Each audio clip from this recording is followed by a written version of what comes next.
Merci, Madame. La raison de ma présence cet après-midi est bien sûr liée à la Journée internationale des femmes et au soutien à la résistance iranienne et plus particulièrement le soutien aux femmes qui quotidiennement se battent et résistent pour la liberté. En tant que députée du Parlement français, comme beaucoup de mes collègues parlementaires de différents groupes politiques, je suis venue vous apporter mon soutien à votre action politique.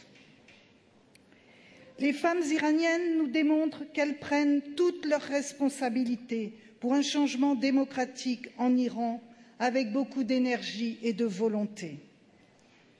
Avant le printemps arabe, déjà en 2009, elles ont montré leur détermination et leur courage au monde entier. Le 8 mars est une journée internationale pour les femmes d'Europe, du monde et les femmes d'Iran. C'est également une journée de soutien à vos actions. Je vous soutiendrai avec mes collègues dans vos combats parce que je suis certaine qu'il ne s'agit pas seulement le combat de femmes pour la démocratie, l'égalité, la tolérance, mais c'est aussi un combat pour la paix. Cette journée du 8 mars est aussi celle de la lutte des Iraniennes qui symbolisent le droit de vivre dans un régime démocratique.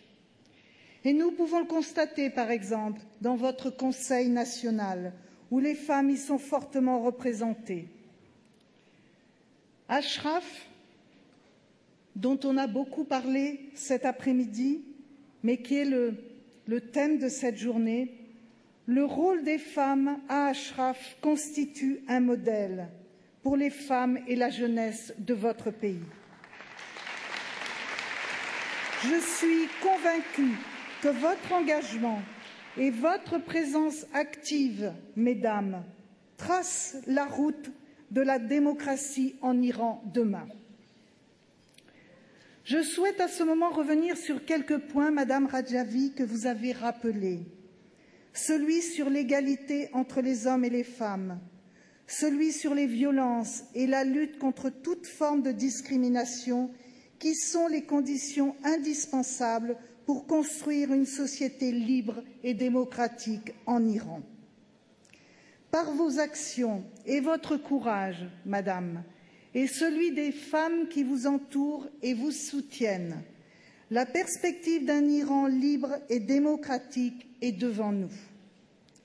Mais je reste préoccupée par Ashraf et il me paraît indispensable, et je suis d'accord avec vous, qu'il y ait un minimum de garanties pour déplacer ses résidents. Et pour conclure, nous sommes en France en période électorale.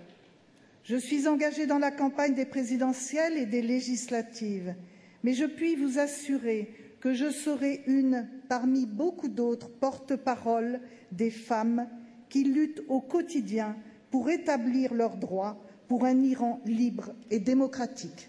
Je vous remercie. Merci aussi pour avoir respecté le temps.